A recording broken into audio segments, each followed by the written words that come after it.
Australian Football Video presents vintage football from the Seven Sport Classics collection. Seven's magic moments and the sensational 70s. Football action to get your blood boiling. In Seven's magic moments, thrill to 30 minutes of unrivaled football history. From the brilliance of Baldock to the antics of Jacko. And the sensational 70s. Highlights from one of Aussie rule's finest decades. Magic moments and sensational 70s. Two magnificent Seven Sport Classics from Australian Football Video. From Australian Football Video comes the most exciting footy decade ever, the electrifying 80s. See the marks and the sparks, the tragic and the magic, the misses and the kisses, the preacher and the creature, the flyers and the messiahs, the sneaks and the cheeks, the cunning stunts and the stunning punts. See the thrills, the spills, the skills and the deals. The electrifying 80s, the perfect gift for that special footy sickness.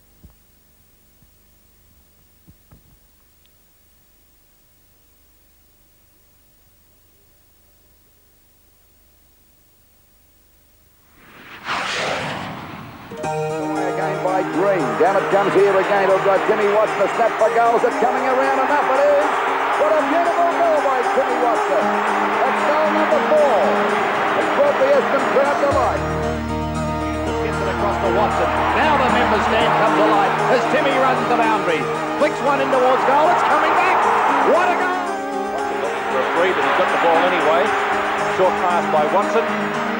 Up to full forward. Down a hole. Well caught by Bruce Gould, who's playing a fantastic game. Watson in the meantime has taken by Watson. The Essendon fans roar. Watson shot at goal is a boomer. Essendon running rings around their opponents at the moment. They're doing as they like. Watson steadies. Turns on a twopenny bit. A long shot at goal by Watson is another one. 5 goals to Watson. It is a bar.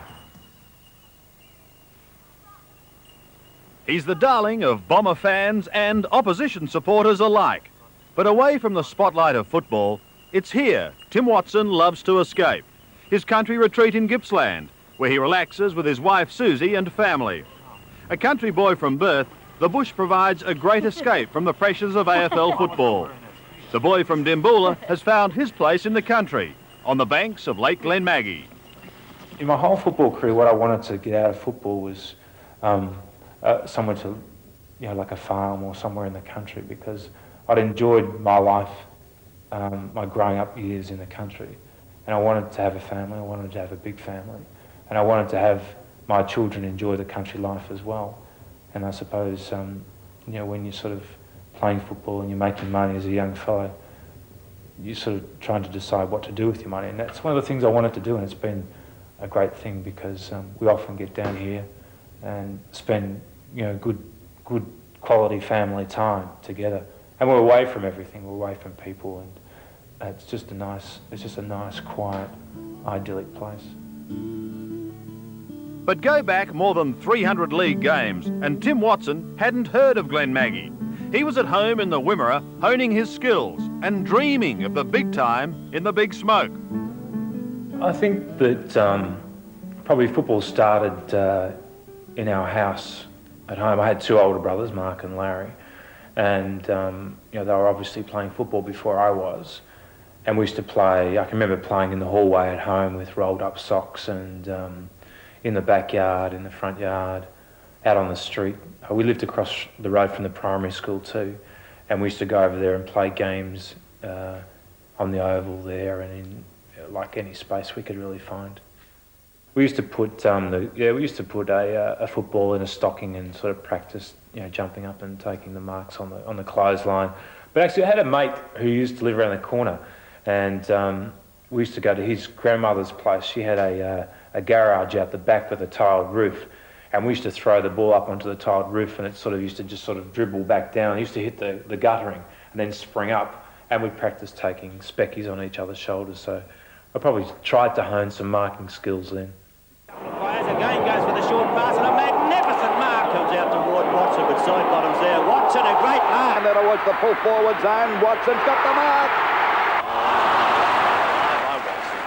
I think one of the things that always helped my football development was the fact that I played a lot of football in older age groups all the way through my junior years, so I never really played in a competition that I was a standout type player.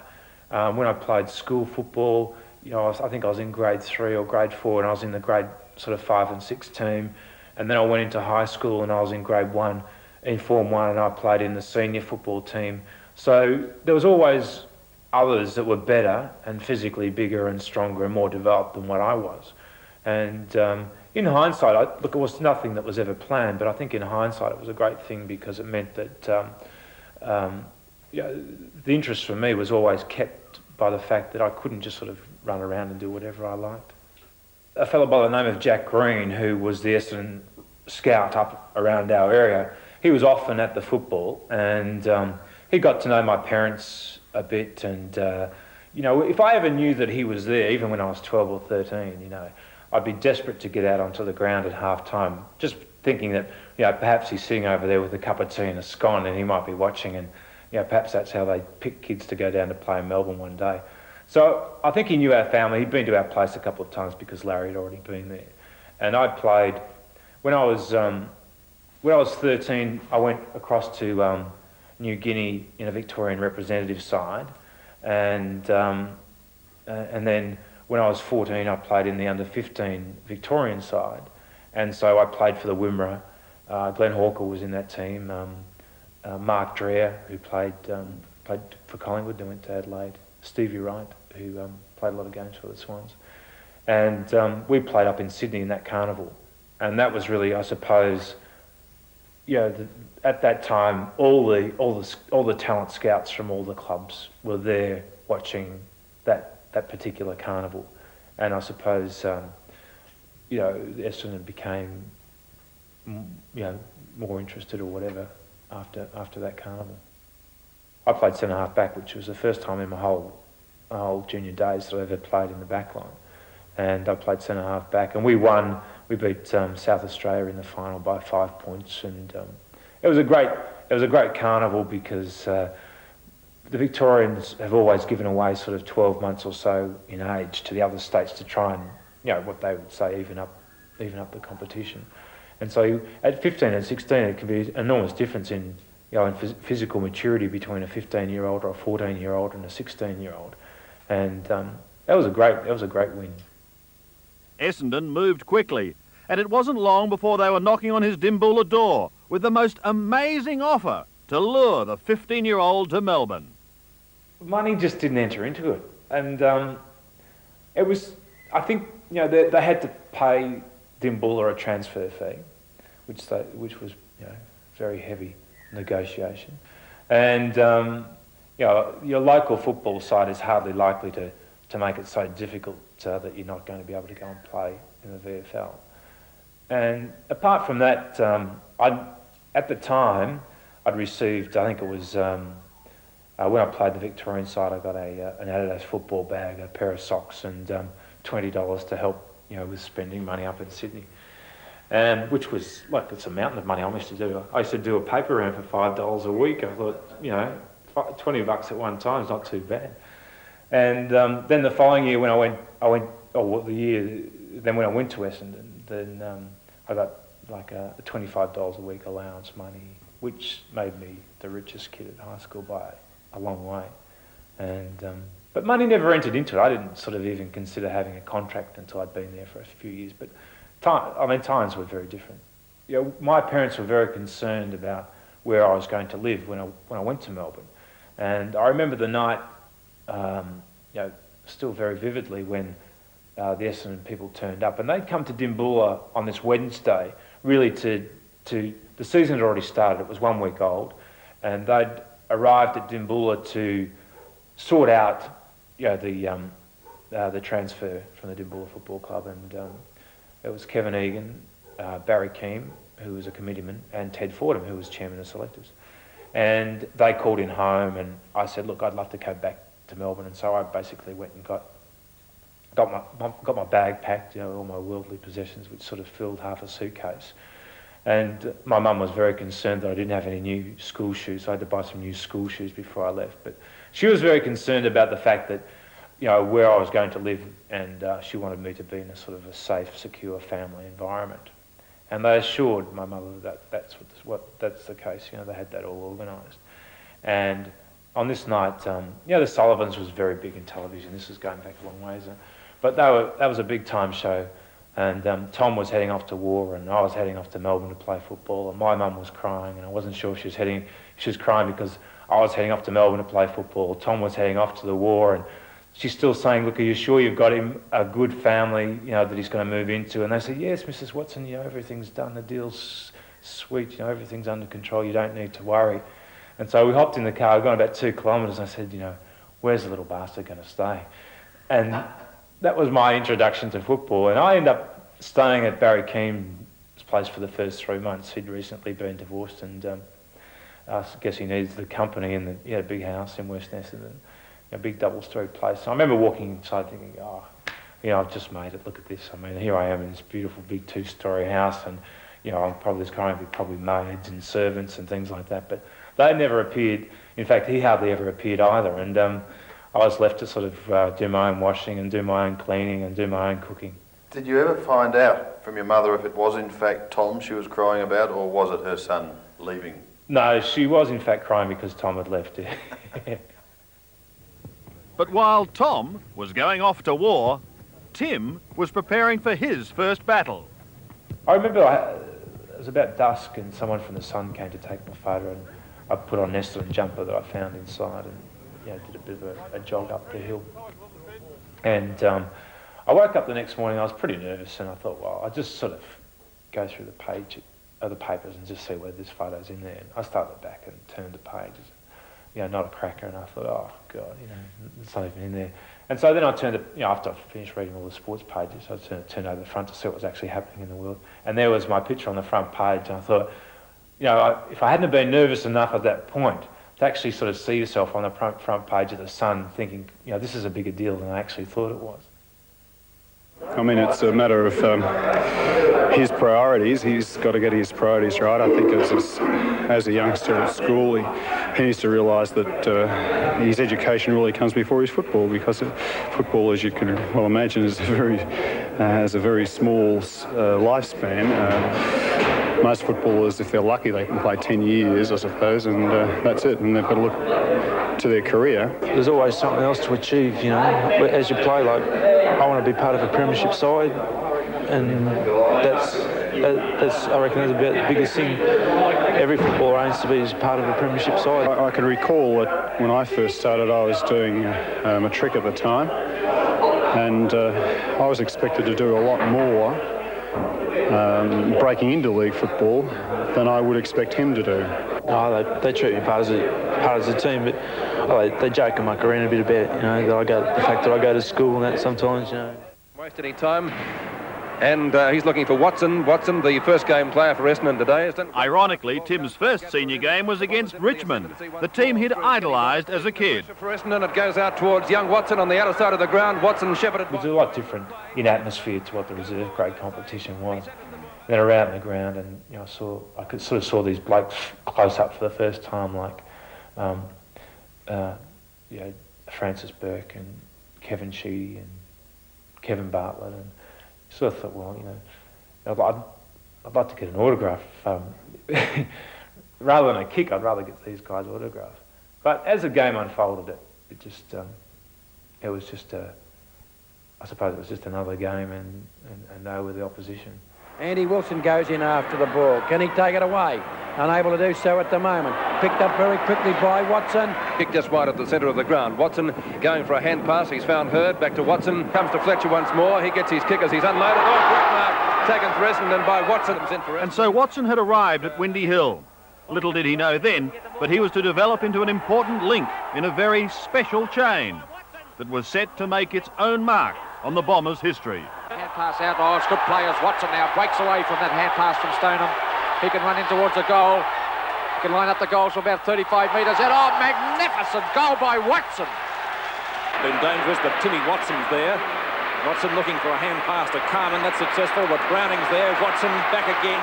She puts the ball down. He runs straight past Watson to Watson, and Watson goes in to bring up his second goal. Hurried kick back over the centre half forward position. There's Watson. He's up again. Watch this fella go.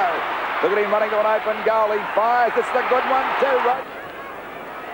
Oh, that's a mark to Watson. He won't waste his time. He goes up the mark very quickly. What sort of pace does he use too as it goes down there? A nice mark to foul, and he streaks away from his opponents. He balks, fires for the goals, and that's a beautiful goal. This by Robbie McGee, a hand pass across from Madden to Tim Watson. Watson now makes the difference. 1 point. He goes for the big punch. He's done pretty well against Vanderhaar. And there's Timmy Watson going for another one of his runs, and this fella can really move. Away again by Green. Down it comes here again. We've got Timmy Watson. A snap for goal. Is it coming around enough? It is. What a beautiful goal by Timmy Watson. That's goal number 4. It's brought the Essendon crowd to life. But it all took time, and there was plenty of heartache for the young Bombers, as Tim found out in his first final, the 1979 elimination match against Fitzroy. And it's full points. First score of the game from the boot of Max. There's a chance for Merrigan to put Fitzroy forward, and a great mark by McMahon. We went into elimination final with a team that probably resembled Dad's army.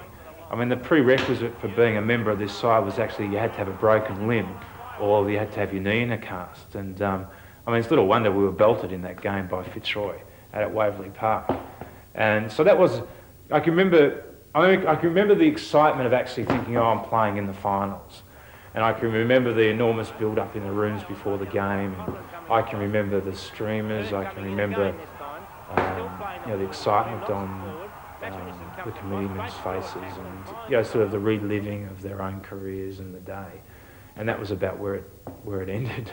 So Bernie Quinlan from 70 metres out, just about. He's going to put it up long to Beecroft, or hopeful for that anyhow. No, it's gone longer than that. It's going to run through. It's gone, a goal. It is a goal. Beautifully taken aside by Robert Walls. He has all the time to straighten up. It was a bitter pill for Watson and his teammates to swallow. He did, however, receive some consolation, winning the first of 4 Best and Fairest awards. This will be close, I'll tell you that. How much closer do you want them? But while Watson was becoming entrenched at Windy Hill, the man whose Guernsey he inherited was given his marching orders. Coach Barry Davis was dumped in favour of a cunning former Richmond back pocket by the name of Kevin Sheedy. And just as Sheedy was a no-frills player, so he was as coach. And it certainly came as a shock to the easy-going youngsters at Windy Hill. Well, with the effort that I have in mind, I'm quite sure that we won't be far away from success. He turned our club around because Barry Davis was a great coach. I really enjoyed the time he was coach, and I wore his number, and I think he had a special interest in me as a player. But Sheeds arrived, and he totally transformed the place from day one. He turned up in early October, which was just unheard of at our club, because guys really didn't want to put their runners on before Christmas. He had the scales out, and he was having everyone weighed and all these sorts of things, and we were sort of thinking, what's going on here? I mean, why are we being weighed? It's not as if it matters if you weigh 13 stone 7 or you weigh 13 stone 8 about playing football. And then he said, okay, we start training next week in October. And you can imagine how excited the players were about that prospect. And so we did. We started training 5 nights a week in October. And I'm talking hard training, in fact, a lot harder than what we train today. It was totally unscientific, but it was training. And the commitment was there, and the club had to buy us all our own football, and we had to do all these sort of football exercises with our hands because, he had wanted to be a coach for a long time, and he'd stored up all these ideas about how he wanted to go about his coaching career. And I think that he couldn't wait to get started, and he wanted to show us everything, by Christmas time. And we trained incredibly hard up until Christmas time. It was hard, and I think it toughened us all up, and it made those that thought that playing football was sort of just an extension of their country days, sort of suddenly sit up and take note. And I think we all sort of took it a lot more seriously from there on in. Look, I think his greatest attribute as a person is he's a great loser. Not that he likes to lose, but he's a great loser, and he's a very, very positive man. And I think that he's been he's been lucky because our club's stuck by him too, and he stuck by the club too. But what I mean is, you know, clubs historically have given a coach a period of time to perform, and if they perform in that time, which he did, you know, he was there. We won the premierships 84, 85. Then we went down a little bit of a spiral, and they stuck by him, and he built it back up again, and we got into the grand final in 1990, and we lost that again, and then they've given him another chance after that. Now, historically, clubs have chopped coaches at those times because they thought, well, look, we didn't win it. Let's go out and find ourselves someone else. And a lot of those decisions have been based purely upon emotion, rather than looking at it clinically in the light of day and making a business assessment of the person you've got in charge. And I think our club need to be commended for that, because they have kept stability within that area, which I think permeates through the rest of the club. And I think that's one of the... And I think that he's been adaptable, he's been able to change, he's been innovative. He's not really a conservative coach. I think that he's always looking to improve himself. He never plays safe. I don't think he plays safe. And I think that, you know, that's helped a lot of the players develop as players too. And after a long, demanding summer, it appeared Sheedy's philosophies were set to pay handsome dividends. And there was a wave of excitement that had swept through the club pre-season. We'd beaten Carlton in a practice game for the first time, and I can still remember it was at Skinner Reserve Oval in Sunshine, and I was injured. I broke my ankle pre-season. I was watching the game, but everybody was just totally in raptures after the game because we'd beaten Carlton, and they were one of the strengths of the competition at that time. And so we entered the season proper in this positive frame of mind. And coming downfield is Watson. Loaded a bit of weight to the situation. A left foot kick and a goal. But that positive attitude was hardly sighted in the first 5 home and away matches. They lost every game, and things were getting desperate at Windy Hill. We weren't losing badly, but we were still losing. And, you know, I think what actually turned it all around was that Sheeds actually threatened to put his boots back on. I think that all of a sudden the players thought that maybe we better start winning some games. So we went into this, and then when we started, we got this you know, the winning sequence going, and we won game after game. I think we had 16 in a row during the day series. Now for Watson, and look at him go. He kicks the ball high, doesn't gather much distance. Andrews comes in, flies, grabbed by Terry Danaher. He's grabbed, he straightens up, fires. There's a go now, and he's got the mark, Watson. Can this fella be a match winner? A lot resting on his broad shoulders at the moment, and we're about 15 and a half minutes into this last quarter. He fires, and that's a goal. At that time, the Foster's Cup Series, well, I think it was the Escort Cup then, was being played mid-season. And so you'd sort of front up for the Saturday game, then the Tuesday night game again. And Waverley was in terrible condition. We'd had a really wet winter, and so it was very boggy. And we went out there, and I think there was something like 50 or 60,000 people at the night final.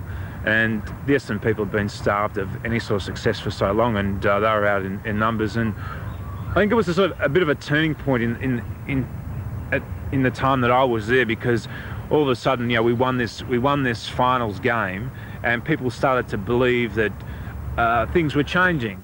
Fans wanting a 15-metre penalty. Starting to look dangerous now, Essendon, Peter. They still can't get the goals on the board, though, can they, Lou? McClure from the back. Skipping over well as Watson. Watson racing into goal, shoots, and has put it through. Oh, what an opportune comment. Listen to the crowd. Listen to that crowd. I just think that at that time we sort of got a different attitude within the club, this winning attitude, and the fact that, you know, people were talking about us being a good side, and there was still some sort of, you know, there was still doubters out there amongst people, but all of a sudden they started to change their opinion of us because we got into this game, and even though it was a night game, it was still, there was, you know, the stakes were still pretty high, and Carlton were very keen to beat us, and it was just a great win.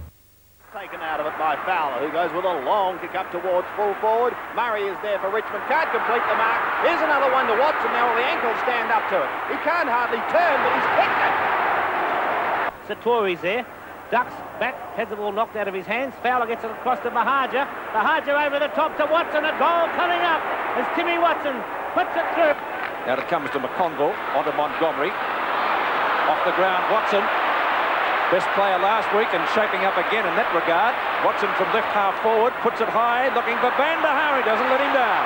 The hand pass to Williams, in a bit of trouble. He's lost it. Buckley can't pick it up. It's finally picked up by Timmy Watson. Sidesteps about 3 of them. Now look at the little champ go as he goes for a short pass. A beautiful pass out there to Bradbury. Gets that one down to Hawker. Hawker out wide to Watson. Watson's been a star. He bounces the ball. Still got it. Fires at the goals. A long drop punt. Magnificent goal kicked by Timmy Watson. Toomey got into his back. He's off like a flash here. Has a running shot at goal. Not a bad sort of a kick either. It's a goal. A magnificent goal by Watson. What a shot. Trying to get clear. The umpire's calling play on. After tasting night final success, Sheedy, Watson and co had to wait another 2 years for a crack at the game's greatest prize. Watson's shot, it's true, and once again Essendon answer the challenge. Grab, in goes Hazard again to Watson. Now Watson's got a chance to score, and he shredded it through for a goal. But it's goal number 2 to Watson. Smith, who punches it down. It's taken by Watson. The Essendon fans roar. Watson shot at goal. There's a boomer. Kick, no one can mark it. Van der Haar. Good game for Essendon today. 9 marks and many possessions. Shoots it to Watson, who plays on around McCann. The snapshot is a boomer. What a goal! Player that gets the kick. It's to Bahaja, who's gone to Merritt. Merritt in turn to Neagle, who goes for a run. Essendon running rings around their opponents at the moment. They're doing as they like. Watson steadies. Turns on a threepenny bit. A long shot at goal by Watson is another one. 5 goals to Watson. It is a bar. Well, I think that whole final series was just very, very exciting because we played Carlton in the elimination final, and that was the first victory that we'd actually had in the finals day series since I'd been at the club. And I think it was about the 4th or 5th time I'd been in an elimination final, and we actually won this time. So it was amazing. It was a breakthrough for the club because we were starting to be seen as this team that choked when they got to the finals. And I think that breakthrough was a significant turn of events in the history of the time that I was there. And then we fronted up to Fitzroy. Now, Fitzroy game was very tough the next week at the MCG. It was a really, really hard, slogging sort of affair. They were they were in pretty good form at that stage. We got past them. We got in against North Melbourne. We thrashed North Melbourne in the elimination final. And so we're still on this wave of emotion, thinking, well, how much longer is this going to go on? And just the fact that we'd made the grand final, the fact that we're going to play in the grand final was probably enough for us at that stage. We probably couldn't handle the fact that we had to then front up to the toughest game of the whole series against a hardened team like Hawthorn. And I know that at the start of the game, it was very emotional. I was sort of lying there doing some warm-ups and doing some exercises, and so there's guys walking through with troughs full of ice and champagne and all that type of thing, which is not a great omen before the game, I don't think. And we're doing the warm-up, and then Sheed said, look, I want the players to get out there and show solidarity. I want you to line up with your arms linked and that type of thing, which I think was like sort of waving a red rag at a bull. The Hawthorn blokes are sort of looking over it, sort of starting to paw the ground with their feet, thinking, well, we'll just sort of give these blokes a bit of a taste of what finals is all about. And it really didn't last long. I mean, the emotion was great, standing there, the national anthem, all the rest of it. But as soon as the game started and the ball was bounced and they got off to a great start, they kicked very quick early goals. And I think they intimidated us physically, and we didn't really have the answer at that stage. The hurt that all players felt, while painful, helped cement a tightly knit unit.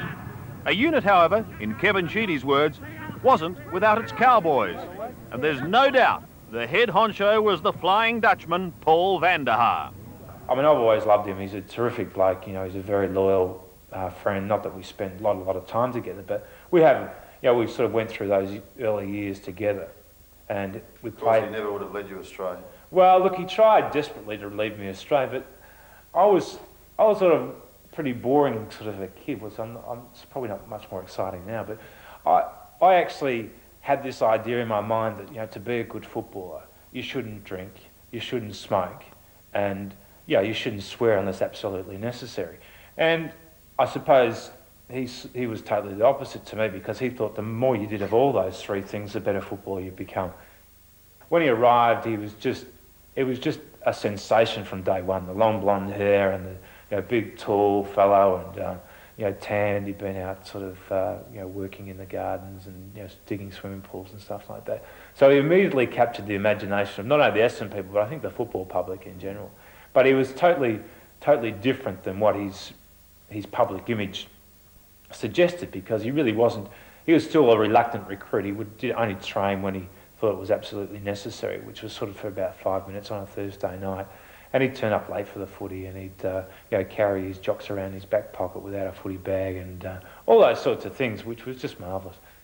Shoot off and we were playing. One morning, Vander was driving Tim to the Western Oval after he, Vander, had played cards until 3 in the morning and was feeling just a little peckish. So we pulled into a hamburger shop, and while I'd ordered our hamburgers for breakfast, there was a pinball machine there, so we started playing that while the hamburgers were getting made up, and then we started winning all these games, so we're eating the hamburgers and Tim's going, I'm going to be late from the game. Another man who was hardly a sprint king on the training track was rotten Ronnie Andrews. But Ronnie was rarely caught on the ground either. That, though, had nothing to do with his pace, more his lack of it. As we see Maloney pick it up, then we got Andrews going through. I'll never forget Ron Andrews, not because he was one of the greatest players I've ever seen, but for someone so slow, he was rarely tackled. And it's got to say something about the man, it has to say something about the man. It has to say something about his manoeuvrability and his evasive skills. But I've never seen so many blokes sort of shorten stride with the appearance of someone. And Ron just had this. Ronnie's one of, look, he's just a great bloke, Ronnie Andrews. He's just a great bloke, and he was a tough, hard man, but a real character of the game at the same time. Chance, big fella Walsh taken off the back that time by McCarthy. Hawthorn looking good at the start of this match. From the wreckage of the 83 grand final blossomed a team of rare resolve, which steamrolled its way towards another grand final. On the way, though, they had to overcome the old enemy, Hawthorn. Their first finals meeting, the second semi-final. Down across the centre at the moment. Folds, that was a shocking kick. Folds' kick up towards half forward. Danaher, good fist away by Mew. Watson, Clark. Danaher in front, can't take the mark. Madden, oh, lovely knock on to Izzard on the goal. Great play by Madden. Knocked out by Madden, grabbed here by Baker. A hand pass out to Danaher. This looks dangerous. A shot at goal. It'll be good. It'll be a goal. So there's 7 points in front. McCarthy in front has it punched away from him. Essendon doing nothing wrong at the moment. Russo to Di Pierdomenico. He's certainly trying. Di Pierdomenico's kick is close. It's a goal, Bertie. Madden couldn't hold that. Danaher spins out of the pack as a hurried shot. Watson. Oh, he's down, but he'll get the penalty, but doesn't matter. He's well in front. Robertson copped him, and he's not too sweet with this Essendon crowd. There was much in it anyway. I don't think it worries Watson. I'm sure Watson will let him see what's happened. It's gone right through for goal, but it was great. Duckworth in the front posse goes the punch. He's beaten Matthews there as it comes out to Di Pierdomenico. A hurried shot at goal. Oh, I think he's put it through for a goal. Yes, he is. That's his fourth. And the Bombers go back into attack. Good plays. He gets around Robertson. A hand pass coming over to Watson. A long shot up there. Baker's got the sit coming in there as he goes after the ball again. Now he'll turn and fire. This looks dangerous. It'll be a goal. Going down that time was little Thompson. Breaks clear, drives the ball up, and Izzard's got the mark. But he's a fair distance out from goal, and Izzard's already kicked one goal. He's gone for a pass. And Timmy Watson's got the mark about 45 to 50 metres out from goal, directly in front. A point the difference. The kick is on its way. It's a high one. It's a pretty good one. Now it's touched on the line and scores a dead level. The goal. A goal. The game resting on the shoulders of Rodney Eade as he comes in for the kick. There it is. The siren's gone. It won't matter. And there's the goal, and Hawthorn have won. They go into the grand final for 1984. The final scores at the MCG. Sheedy drove us very, very hard in '84 as a team. We trained really, really hard. Again, as we always had, but I just think that deep down it was just eating away at him, and we just attacked the year. And we played them in the second semi, Hawthorn. We'd just been beaten. It was one of the great games probably in the history of football. And I think we all believed that if we could just get another chance at them, then we could probably beat them. A crowd of just under 93,000 saw the Bombers manage only 5 goals in the first 3 quarters. Their nemesis, Hawthorn, led by 23 points at 3-quarter time. But the skeleton of 83 was about to be buried. And I think we all went in there at that 3-quarter time huddle, believing that we were getting on top of Hawthorn. Although we hadn't put the score on the board, we kicked fairly inaccurately, and we went into the 3-quarter time huddle, I think, as you said, with 23 points down. But I just think that we all sensed that we were getting on top of them during that quarter, and all we needed to do then was to kick goals. And I remember Sheeds, saying, look across at the other huddle, when we weren't that far apart on the MCG, and he said, look, all the Hawthorn players, they're sitting down, Jeans is sort of berating them, we've got them on the run. And I think we all sensed that anyway, and I think we all believe that. And then he said, all we need to do is kick a quick goal after 3-quarter time, and we'll be away. And of course, Leon Baker kicked a goal, I think, in something like 15 seconds of that last quarter. And I think we just sensed that, that it was our turn. And then all through that last quarter, we sort of believed that we were going to win. They're full of running. There's Weston again with a hand pass coming over to Watson. This could be another goal. It is. Oh, they're killing him. 92. Donnell knocks it onto Merritt, or trying to find Merritt, but Watson's there instead. They're running right away. There's another one. If he's accurate, I think he's dobbed it. It's Essendon's flag. No doubt about it. Essendon winning their first flag since 1965, 74 to 98, a difference of 24 points in favour of Essendon, and Hawthorn won't be winning back-to-back flags. 24 possessions to Timmy Watson. And Hawthorn really looking a tired side, Lou, aren't they? Certainly tired now, but full marks to Essendon. They've plugged away all day. Number 32, Timmy Watson. At the end of 84, there were whispers that this was one of the great Essendon sides. By the end of 1985, those whispers had become a roar. The baby Bombers tag was gone, replaced by a ruthless combination. They did as they liked. With a hand pass over to Harvey, back to Watson. This looks dangerous over there to Wes, out a goal for sure. It's the full forward position, punched out that time. Oh, beautiful pickup by Watson. A snapper goal, that's not a bad one either. I think it beat you, it bounced back. Is it a goal or not a goal? Into half. A hand pass to Harvey, onto Watson. Watson towards goal, another whipper, and Watson brings up his second, and the Bombers go further ahead. Oh, waiting down beautifully was Williams.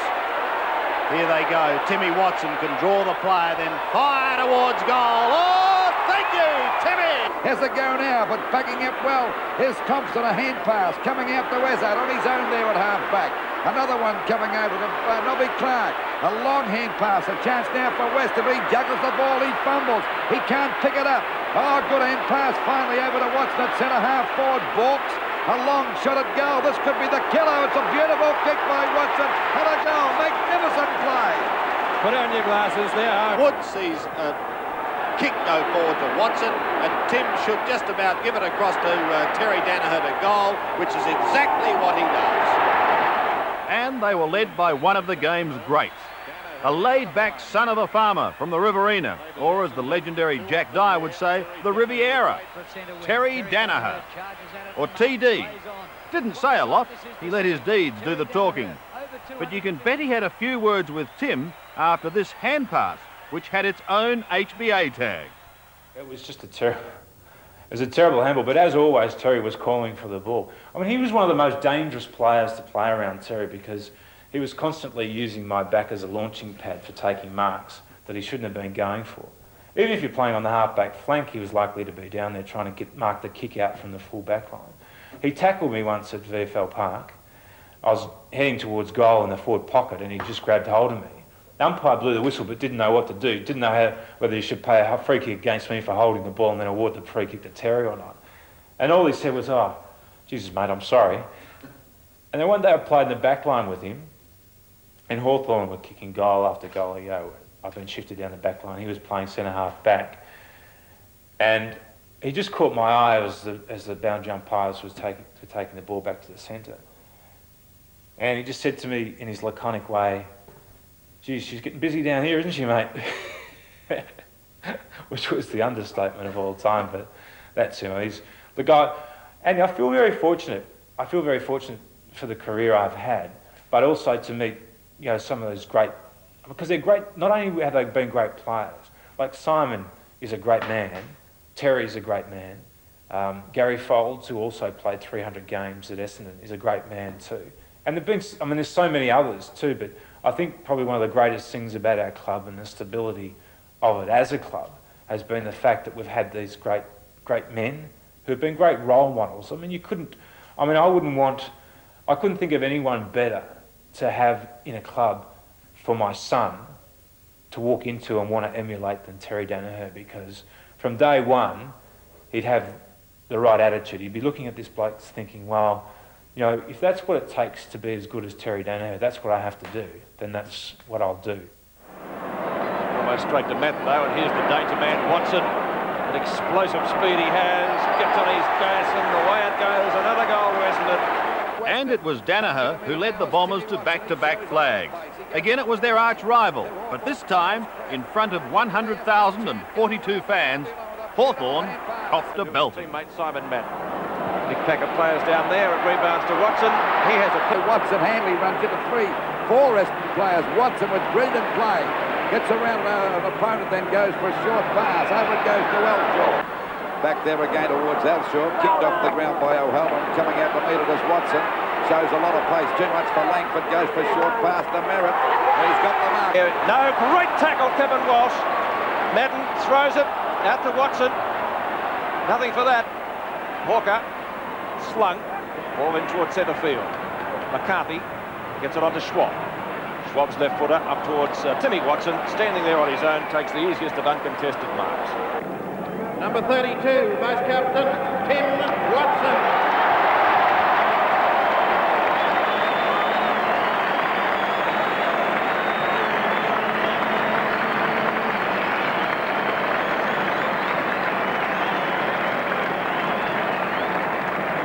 I think we had then developed a great deal of confidence in each other, and over the years through the recruitment they'd put together a very good solid mix of players.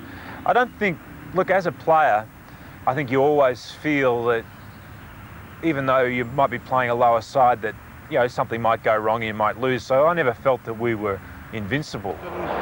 2 successive premierships and the players doing their lap of honour. Things couldn't have been better for Watson. His second grand final medallion and his second best and fairest award. While football, though, can be kind, it can be very, very cruel. After an amazing injury-free run, Tim Watson suddenly discovered how cruel it can be, as he fell to a footballer's worst nightmare, a knee reconstruction.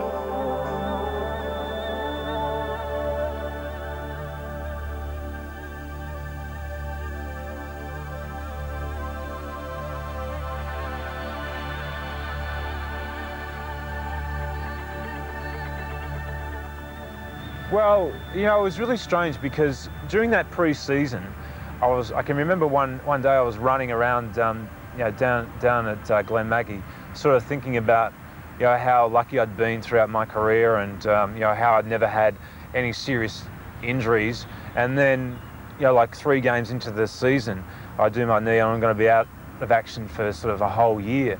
And I think, look, that was a terribly low point for me. I was I sort of spent about 10 days in hospital, and I came out and I was still in a lot of pain, and I think I lost something like 2.5 stone during that time, purely because I felt ill and I couldn't eat. But I think you still think, well, it's just a matter of time before I'll be right and ready to play again.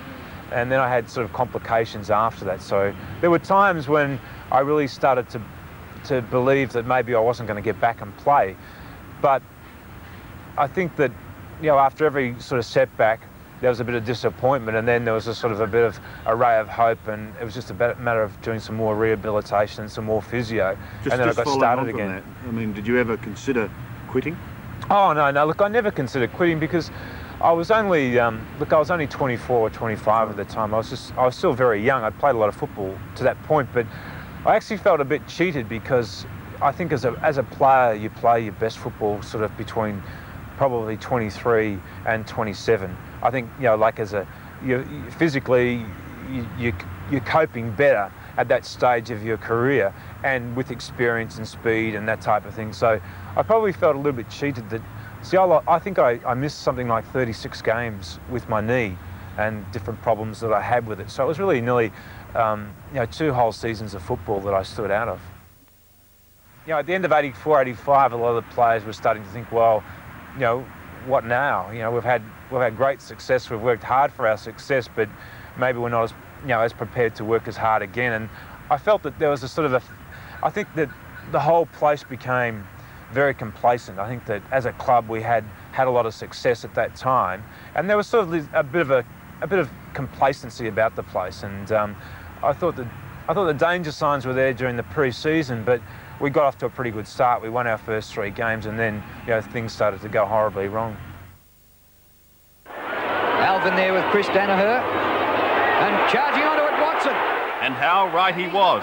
After 3 successive grand finals, the Bombers battled for the next 3. They did appear briefly in the finals, but the only personal high point for Watson was a 3rd Best and Fairest trophy in 1988. Over the top, Clark.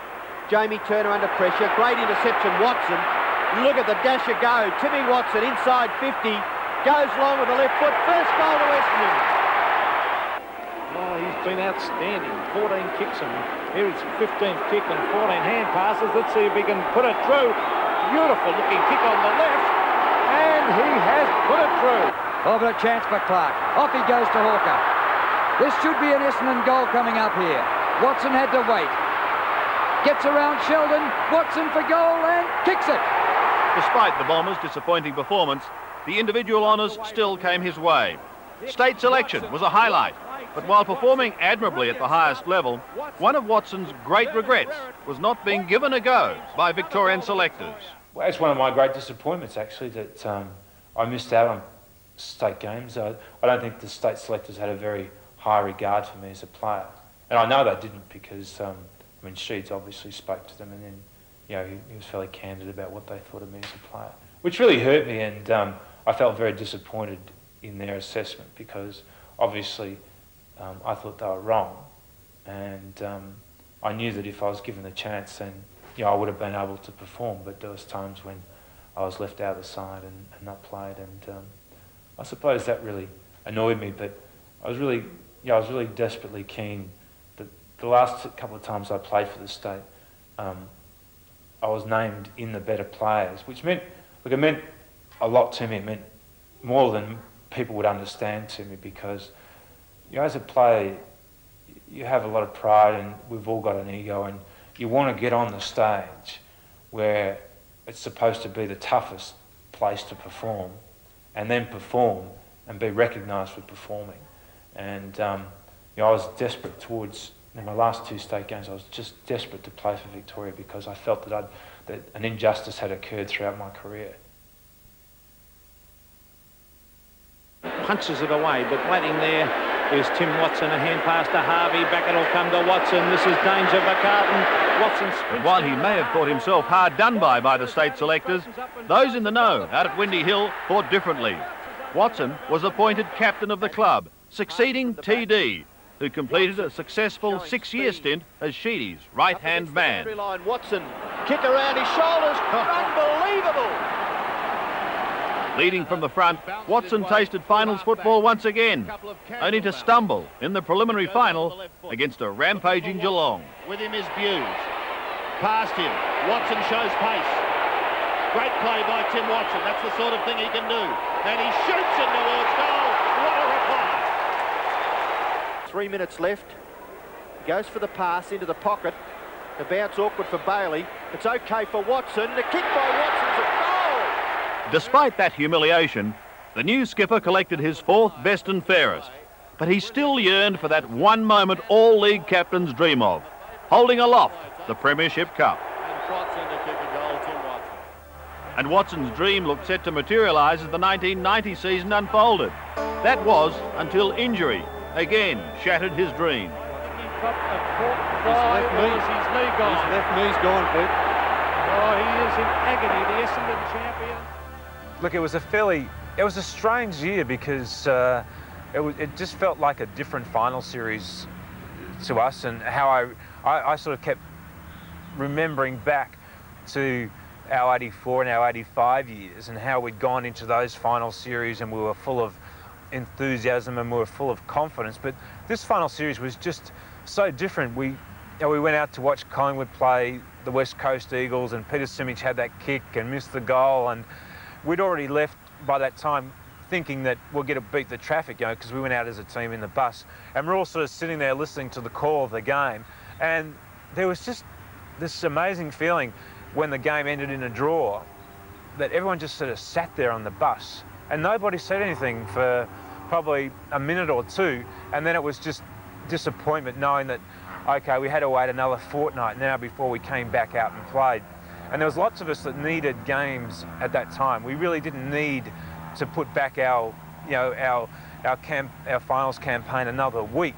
And I think that we lost a lot of momentum at that point as well. Yeah, just going back and the reason why you needed those games, Sheedy did some strange things, didn't he, prior to that? I know that the four Danahers played, I think it was against St Kilda.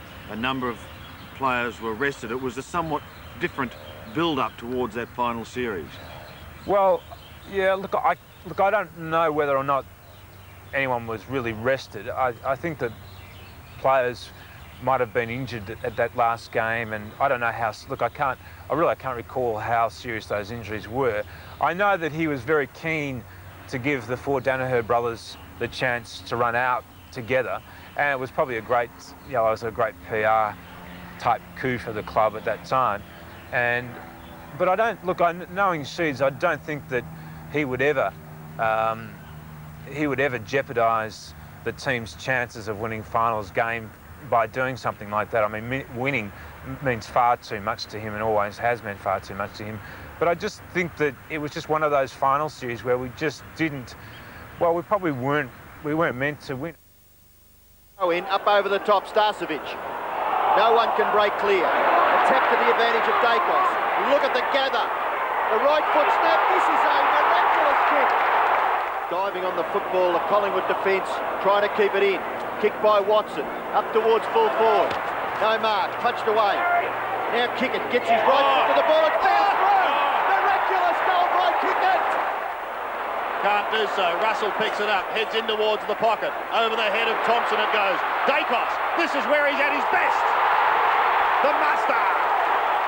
Breaks to shore again. The skipper gives it to Barwick. On to Banks. Dennis Banks caught. Back to Barwick. Doug Barwick shoots and goals. Collingwood are home. Things fell into place for Collingwood. They played their best football of the year throughout that final series, and we just didn't get anything happening. And I remember the Thursday night before the grand final, and I just couldn't believe the lethargic way we set about our training.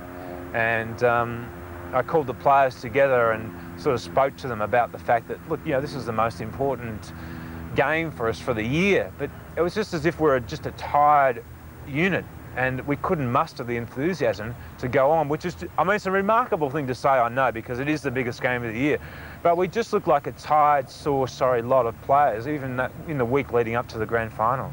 The captain included. I mean, you had the opportunity to do something you hadn't done before, and that was, as captain, raise a premiership cup in front of 110,000 fans. How did you feel?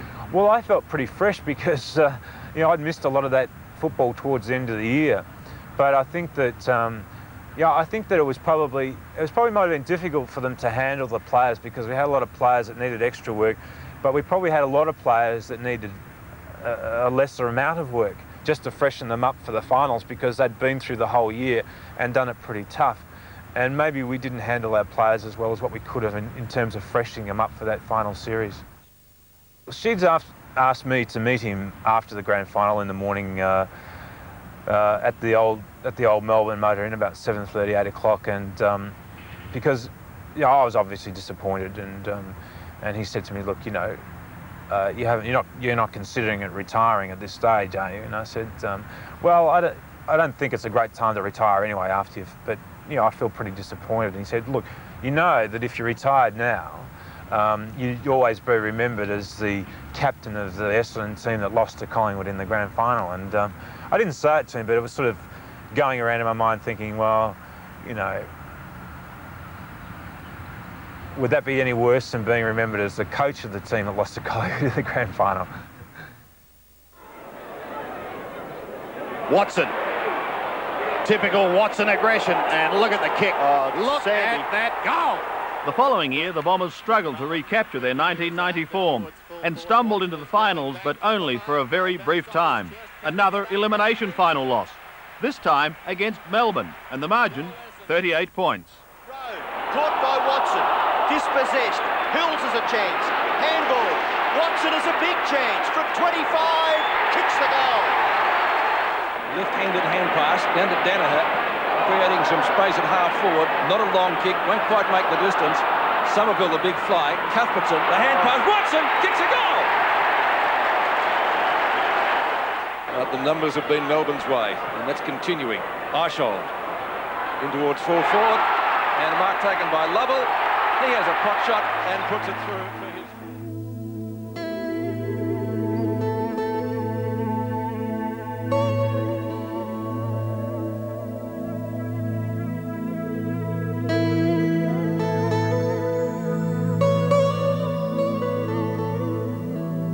With the disappointing finals campaign over, so came the end of an era. Within 12 months of each other, Tim Watson and ruckman Simon Madden decided it was time, while a reluctant Terry Danaher, who just wanted to play forever, headed back to the bush and the Wagga Tigers. I retired because I lacked the motivation to keep going and playing. And I was really sore. I had a lot of injuries that had been piling up over the last couple of years I played. I had chronic sort of back, hamstring injuries. I'd had a reconstruction on my wrist. I needed another one on my other wrist, and I was just sore, and mentally and physically I was tired and drained, and I just didn't have the motivation to keep going. See, look at that face on television. It's nearly as good as his face on television. I don't know. As you know, one of the most important things... While Watson was the consummate professional on the field, he tended to lapse into moments of comedy when his time came in the media, particularly television. What have you got? Well, I've got a bit of everything here. Come on. Okay, the makeup lady at Channel 7 says I don't need lipstick, but I'm sure it would look better. One of his finest performances was on the ABC's Live and Sweaty. And the eyebrows have been done nicely. Are they natural, or have you had them here? No, I've been combing them. Yeah.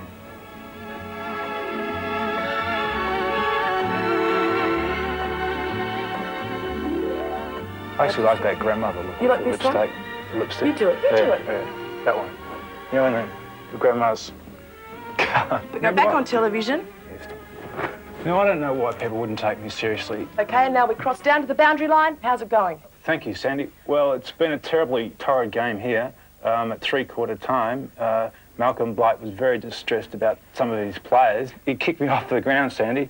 I've got no idea why. All I was doing was standing there trying to listen to what they were saying. Now we're all joining in the song. Timmy Watson. Timmy Watson. No, you really... Timmy Watson. No, I've Timmy done enough. Watson. I've embarrassed myself enough. Timmy Watson. Timmy Watson. After seeing that, it's hard to believe Tim doesn't see himself as a comedian. Now, Tim. Sam. Son, I mean, I can't keep up with the mail about the hair. I mean, if you've ever looked more ridiculous before, you look absolutely stupid tonight. What the hell's wrong with you? Could you get the hair cut? My tie? Seriously. Your tie? No, your hair. I think if you actually took the frown off your face and had it clipped back, mate, you might improve your actual standing. Oh. You've done it.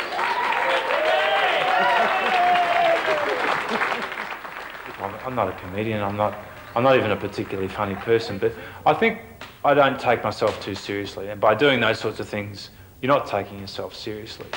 You know, I think that's what football's got going for it that perhaps tennis and some of the other sports haven't. Is that we're able to, the people are able to see the players as they are, and we get a lot of we get a lot of the personality of the footballers coming across in the game itself and off the field again. And I think that's why football enjoys a great popularity with the people, is because they're actually able to relate to the players because of it. Well, I've really enjoyed the football show. I think that, look, the footy show is a little bit like Essendon last year. When they started out at the commencement, they didn't know that it was going to be a great show or it was going to be a popular show. I suppose great and popular are two different descriptions, because it's probably not a great show, but it's a very popular show. And I think that what it's done, it's all in the timing though too. That we haven't had something like that. We've had contemporary players actually on the screen talking about the game fairly candidly too, and no footage, so it's meant that you've had to have the talking. And I think that that's something that people have appreciated, that they know that it's live, it's not really contrived, it's spontaneous, and they see a bit of each player's personality. It sort of takes them, I suppose people watch it because of the fact that it takes them behind the scenes a little bit. While seeing another side of the game through the media, Tim was again drawn back to the game, and surprisingly, the calling came while he was at his Glen Maggie hideaway. And I started to think for the first time at that time, maybe, but I still had a sore knee, and so I thought, no, I don't really want to go and have another operation, and I don't know that I want to go through getting myself fit enough to play AFL football. And we're actually down here over that summer, and it must have been in February. I'd already started work at St Kilda. Well, I had agreed to start work. I hadn't actually been to their training, and as a skills helper. And I watched Essendon play the Brisbane Bears in a Foster's Cup, and I just saw something that made me want to go back and play again. And I think it was the young talent. I mean, it was the young talent there that was at Essendon at that time, and I actually started to think about me playing again. I'd spoken to Ken Sheldon after this, and he was keen for me to go and play at St Kilda, and they were in fact going to draft me, and then the club. I spoke to the club about it too, and I didn't know whether I wanted to go back to Essendon, because I thought that I'd had such a great career there, and I thought that I wanted to play again, but I thought maybe it'd be a great experience to actually go and play for another club and to see something new and different and experience like the whole different environment, like a club environment and different people and a new coach. And so I really said to the football club, I said to Essendon that I didn't want to go back and play there, and that I favoured going to St Kilda. And then we had a meeting at David Shaw's place, our president, and Sheeds was there, and yeah, we hadn't really spoken that much since the article, and even though I didn't sort of harbour any grudges, I didn't know whether he did, and we spoke about it, and it was very interesting. He just sort of said how these things happen, and he respects my point of view, and he just said, look, as a coach, you sometimes you fall in love with your players. He said you fall in love with the players that you see get you through from game to game, and he spoke about those sorts of things. But I was sort of in a real dilemma, because I'd given St Kilda a verbal undertaking that I wanted to be drafted by them, and I didn't want to go back on my word. But deep down, I was sort of, we're down here when the draft was on, the day of the draft, and I was at that stage, I was unsure what was going to happen, but I wanted to go, even though I said St Kilda and I wasn't going to go back on my word. I was desperately hoping that Essendon drafted me, because they were going to have a draft pick before St Kilda's anyway. And as it turned out, that happened. But I suppose the impetus was seeing this exciting team play, like all these young players play, and it really just rekindled my enthusiasm to go back and restart. Look, I'll tell you what happened. That night that I sat down with Sheeds at David Shaw's place, who's the president of the Essendon Football Club, and there was Roger Hampson there, and they were reselling the club and the talent and all the things that I'd seen for myself anyway. And she'd said to me, look, you've got a real chance. If you come back to us, there's a real chance that you'll get to play in the finals again. He said, I don't think this year, which is last year, 93. He said, but 94 or 95, this side is capable of winning a premiership. And they were his words. Now, he was being totally honest with me. He didn't believe at the start of the 93 season that the Essendon Football Club had the chance of playing in the finals. Not winning the grand final. He didn't actually think that they had a chance of making the finals. And so I started, my idea was to play for the 2 years. But in terms of regrets, I was very lucky because one of the changes at Essendon was a new fitness fellow by the name of Danny Corcoran. And Danny was just absolutely marvellous fellow, and I trained with him sort of twice a day for a 3-month period. And without Danny's help, I've no doubt that I wouldn't have come back and had a successful comeback. And look, I knew by coming back and playing that I was putting a reputation on the line.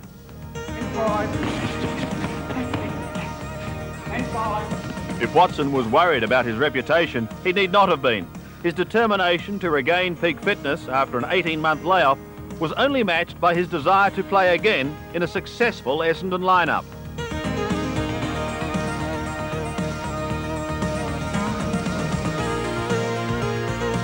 And so Watson was ready. It was a humble return through the reserves, but it was a successful return.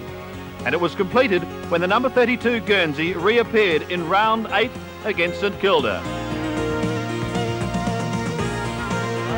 goals, 5. Marking contest. Oh, Derek Kickett at the back. This could be the sealer. Kicks it, goal. Essendon will win. After that, Essendon's golden roll just continued. With the Foster's Cup victory behind them, everyone at Windy Hill was suddenly chasing the double. Kitty, 5th goal, he steadies, and James Hurd has slammed it through for goal number 5.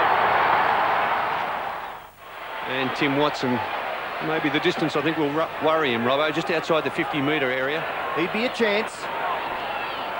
Kicks it high in the air, but Breeze has got it. The opportunity came when they marched into yet another finals campaign, although things were looking shaky at half-time against the Crows in the preliminary final. Down by 42 points, the Bombers staged one of the greatest comebacks in finals football, and Watson sealed the match and a grand final berth against Carlton with some old magic. Mercury, no, Watson gets around. Forced to kick with the left. It slews off the side of his boot. Centre half back for Adelaide. Very important possession. Watson's got it. Watson goes for goal. Look at this. Back with the house down. Essendon are home in the preliminary final thanks to a goal kicked by Timmy Watson. Graham Corn shakes his head in disbelief. I declare Gavin Wanganeen the 1993 Brownlow medalist. 48 hours later, young Aborigine Gavin Wanganeen walked off with the Brownlow medal, the first Bomber to do so since Graham Moss in 1976. Fletcher to bring it back into play. Bomber fans may well have kept the champagne on ice because 5 days later it would be required again. Yes, the team that wasn't meant to go anywhere in 93 had literally cleaned up. Away goes Michael Long. 50 metres out. Still going. 30 metres out.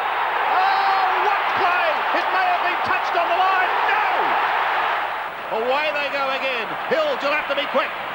He is with a high kick up towards Somerville territory. Sandwiched between two Carlton players. Bielik. Look at this. Ho-ho! The Bombers are hot. Excellent play there by Essendon again. Long just backs away. Have a look at this.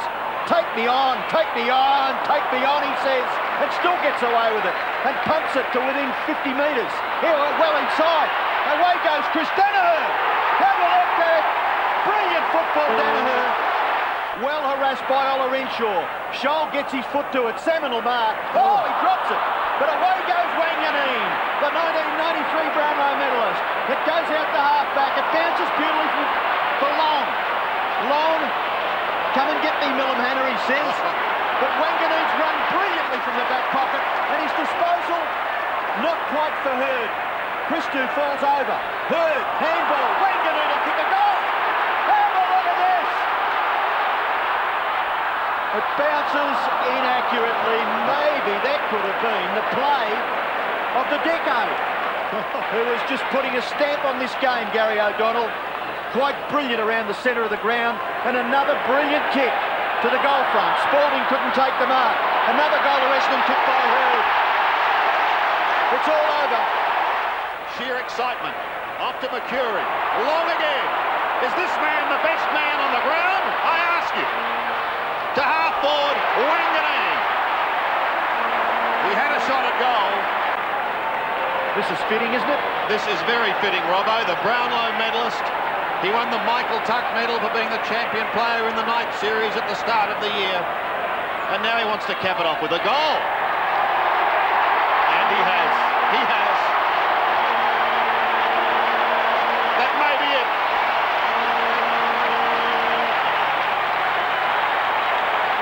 There's the bounce. Somerville, and there's the siren. Victory for the Bombers. And so Watson returned triumphant. His doubters silenced, the Bombers supreme. But if coming back and winning a flag wasn't enough, Watson, like the trapeze artist without a net, decided to go again.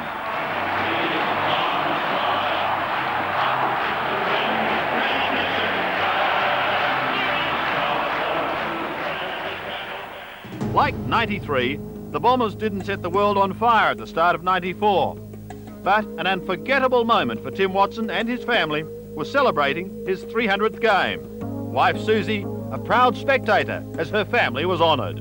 It was quite a big build-up during the week, so Tim was quite nervous, and the kids were really excited about running out onto the field, although I think really perhaps just Job and Billy had any understanding of what it was all about. The others were just going along for the ride.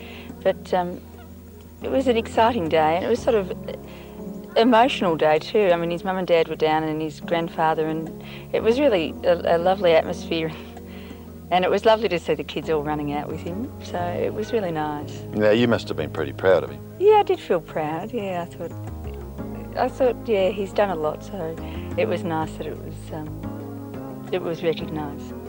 Look, it has been difficult, but not to say behind every man there's a good woman, and I've been very fortunate to have such a great mother and wife that Susie's been, and she's sort of, I suppose, she's almost single-handedly brought the children up, and but it's difficult to combine the two. Plus, you know, sort of having a business at the same time. But I always, and I firmly believe that to be a successful sports person, then I think you have to have a fairly single-minded, selfish attitude about what you're doing. And I think that whether you do it consciously or not, your sport has to be a priority in your life. And it's not to say that you don't love your family or you don't want to spend time with your family, but you just know that if you want to be number one or you want to be better or you want to stay at the top, then you have to devote your time to what you're doing. Lots of times when you think, oh, I'm just sick of, you know, all the commitments, it's just so time-consuming, the footy. But really we've just had to do, I've had to look after the family and Tim's had to go to footy and go to work, so we've just had to really try and make the most of the time we do have. I mean, in a way, at times, I guess you've been both mother and father. Yeah, well, there's lots of times when the kids wouldn't see Tim for, you know, days on end, and it wouldn't worry them. They're only human, aren't they? So, I mean, they just get used to it though, you know. I mean, if he was around all the time, then they'd miss him if he wasn't there, but they just know that he's not there much, and that's the way it is. 1994 hasn't been easy for Watson. A rare visit to the tribunal and a spate of injuries have tested the resolve of the 33-year-old. Also, in the back of his mind, retirement, but this time for good. I think that might even be a little bit sad at this time because I suppose even though I retired, I never thought I was going to play again. I probably deep down felt that if I wanted to, I was going to be young enough to go back and play again. Whereas this time I know that it will be the end of the line. And look, it's not only giving up the number 32. It's the fact that, you know, at 15 years of age, the Essendon Football Club became my home, and probably I feel as comfortable within the confines of the Essendon Football Club as I do anywhere in the world. And I think giving up that part of your life, knowing that it's a stage or a part of your life that you can't relive again, I think that's the sadness of being involved in a football club, walking out again and just sort of going on and probably pursuing a normal life.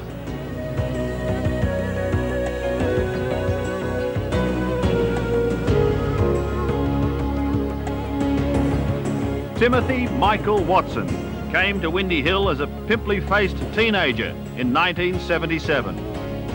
What followed was an amazing journey which should inspire thousands of young country footballers. A journey from nowhere to somewhere.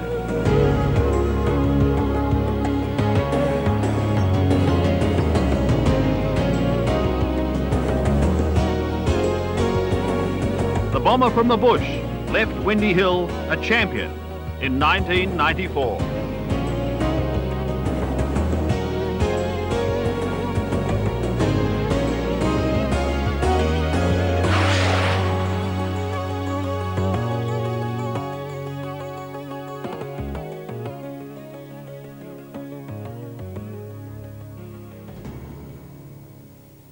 I'm here to tell you about the fantastic Name the Game series from Australian Football Video. Now, there's over 200 games available, including final series, state games, night premierships, and the best home and away matches of the 91 and 92 seasons. Not just the highlights, not just the last quarter, but 100 minutes of top footy action.